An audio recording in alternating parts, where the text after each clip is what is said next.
Paneer recipe आप अनेक थर कर खाई किंतु यहीपरि केबे करिसेंती कि थरे करंतु ना भारी स्वाद लागिवो। बादाम देकी पनीर को थरे यहीपरि करंतु ना। सेति पे गोटे करेई नेजी एबे करेई रे 2 ରୁ 3 चामच रिफाइन तेल ऐड करदबा। तेलटा टिके गरम हो सारा पर एथिरे आमे गोटे छोट चामच रे गोटे छोट चामच जीरा ऐड करदबा। जीराटा जेतेबेले भल भाव में फुटीजिवो काटिकी रखिथिबा पियाज को ऐड करदबा। पियाज को पूरा छोट छोट करी काटिया पड़िबो ताहाले ही भल लागिवो। सेति देखो पियाज को पूरा छोट छोट काटि देइछि। एबे सेथिरे आमे बादाम को ऐड करदबा। आपण चाहले तेरे काजू मध्य ऐड करि परिबे। बहुत कम बादाम बेसी बादाम दरकार नै बहुत कम बादाम नेछि। पे पियाज और बादाम को भल भाव में हल्का ब्राउन होला पर्यंत भाजी दबा। एबे सेथिरे गोटे चामच अदा रसुण पेस्ट ऐड करदबा। अदा रसुण पेस्ट ऐड करी ताको मध्य भल भाव में स्लो फ्लेम रे कसेई दबा। नहले अदा रसुण रो स्मेल रहिबो सेथिपई भल भाव में कसेई दबा। तापरे काटिकी रखिदिबा टमाटर को आमे एथिरे ऐड करदबा। टमाटर को वर्तमान देखंतु ऐड कर देली। टमाटर को 2-3 मिनिट हम भाजी दबा। एबे सेथिरे आमे हळदी गुंड ऐड करदबा एवं स्वाद पाई लंका गुंड ऐड करदबा। जेतिकी राग खाइबा को पसंद करथिबे सेही हिसाब रे लंका गुंड ऐड करदेबे। वर्तमान ताको आमे भल भाव में कसेई दबा। एई मसलाटा कसिला बेले आमे टिके टिके पानी देई कसिले मसलाटा भल भाव में कसी हे जिवो एवं मसलाटा बहुत चंचल तेल मते छाड़ी बसिवो। वर्तमान आपण देखि जानि पारथिबे मसलाटी भल भाव में टिके समय कसी हे गलानी एवं मसला प्राय तेल छाड़ी बसिलानी। टिके समय स्लो फ्लेम रे आमे एमती मसलाटा को जदि भल भाव में कसिबा टमाटरटा मध्य मेल्ट हो बसिलानी। पियाज अदा रसुण और टमाटर देखिए आम मसला टी भल भाव में कषि दौचे और मझे टिके टिके पानी दे कषुचे ताहले मसलाटा भल भाव में कषि हो।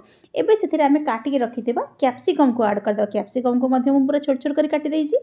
कैप्सिकम ऐड करिकी स्लो फ्लेम रे ताको टिके समय बसेदा। वर्तमान देखंतु स्लो फ्लेम रे बसैकी मु ताको 4 ରୁ 5 मिनिट छाड़ी देथिले। एबे कैप्सिकम मध्य सिझी गलानी ताको भल भाव में कषि दबा। वर्तमान सेथिरे 2टी सिझा आलू मु नेइछि। सिझा आलू को छोट छोट करी काटी देइछि। एबे सिझा आलू को मु कषि दउछि भल भाव में कषि दउछि। मसला तो मोर भल भाव में कषि हे जाय। आलू कषिबा को बेसी समय लागबोनी तेणु सिझा आलूटा को मु शेष रे ऐड करछि। कैप्सिकम हमर सिझी जाइछि। कैप्सिकम सिझिबा को मध्य बेसी समय लागेनी। आलू ऐड करके ताको आमे भल भाव में स्लो फ्लेम रे कषि दबा। जेतेबेले आलूटा कषि हे जिवो सेतेबेले आमे पानी देबा। एटा आमे रुटी पई करबा तेणु एटा पूरा जुगजुगिया करबा बिल्कुल भी झोल रखिबानी। तेणु वर्तमान देखंतु हमर आलू कषि हे गलानी। मझे मझे टिके समय कषि दउथिला ताहले आलू कषाटा मध्य खाइबा को भल लागिवो। वर्तमान देखंतु मु स्लो फ्लेम रे कषि दउछि। एबे सेथिरे गोटे छोट गिना पानी देबे। देखंतु पूरा छोट गिना बिल्कुल भी बेसी पानी देबेनी। आपन जदि ग्रेवी खाइबा को पसंद करथिबे बेसी झोलटी खाइबा पसंद करथिबे ताहले आपन अधिका पानी दे परिबे। वर्तमान देखंतु हमर फुटी बसिलानी। एबे मु जो पनीर एटा घर तयारी छेना एथिरे बिल्कुल भी टिके हेले भी पानी नाही। वर्तमान ताको मु हाथ रे भल भाव में गुंड कर दउछि कारण आमे पनीर ए आलू देइछि। एबे पनीर को भल भाव देखंतु गुंड कर देइछि। पनीर को ऐड कर दउछि। सब जगह पनीर को ऐड कर देबी। तापर एथिरे आमे स्वाद हिसाब रे लूण दे देबा कारण प्रथम रो आलू कसेला बेले मध्ये आमे लूण मध्ये ऐड करने तेणु एही समय रे आमे पनीर एवं आलू को देखिकी स्वाद हिसाब रे लूण ऐड कर देबा। वर्तमान लूण ऐड कर साला पर ताको भल भाव रे टिके गोले देबा। एही रेसिपी थरे आपण करंतु ना बहुत टेस्टी लगे। पनीर लूण ऐड करछि। एबे सेथिरे गोटे छोट चामच चीनी ऐड कर देली। पनीर रेसिपी रे जदि आपण चीनी ऐड करिवे ताहले पनीर तरकारी खाइबा को बहुत भल लागे। टिके हल्का मीठा लागे एवं खाइबा को भल लागे। गोटे छोट चामच चीनी एथिपई मु ऐड करछि। एबे ताको भल भाव रे मु गोले दोछि। वर्तमान देखंतु हमर रेडी हे गलानी।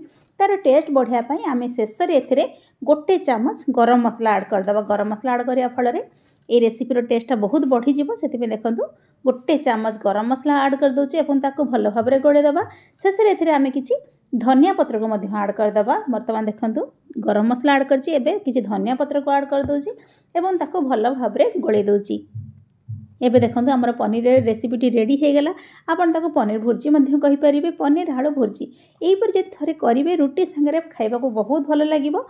थरे आपण एही रेसिपी निहाती ट्राए करंतु। जदि आपण मानकु मोर एही रेसिपीटी भल लागिथिबो ताले निश्चित वीडियो को लाइक कर देबे। चैनल ले नुआ थिले चैनल को सब्सक्राइब कर देबे। पाखर थिया बेल आइकन दबेबा केबे भी भूलिबेन ताले मो वीडियो रो नोटिफिकेशन आपण मानक पाखरे पहुंचीबो। वर्तमान देखंतु हमर पनीर भुर्जी पूरा रेडी हे गलानी। पनीर आलू भुर्जी थरे निश्चिंत एहीपरि करंतु एवं आपणकर मूल्यवान कमेंट दियंतु। गरम गरम रुटी परोटा संगे ए पनीर भुर्जी रेसिपीटा बहुत टेस्टी लगी थाए। थरे आपन जदि करिवे निश्चिंत जानिबे ए रेसिपीर टेस्ट केते बढ़िया बेली। एबे देखंतु मु सर्व कर दोची रुटी संगे सर्व करूची पनीर भुर्जी रुटी। ए रेसिपी निहाती ट्राई करंतु एवं आपणकर मूल्यवान कमेंट निहाती दियंतु। पुणी किसी रेसिपी नि आसी से पर्यंत बाय।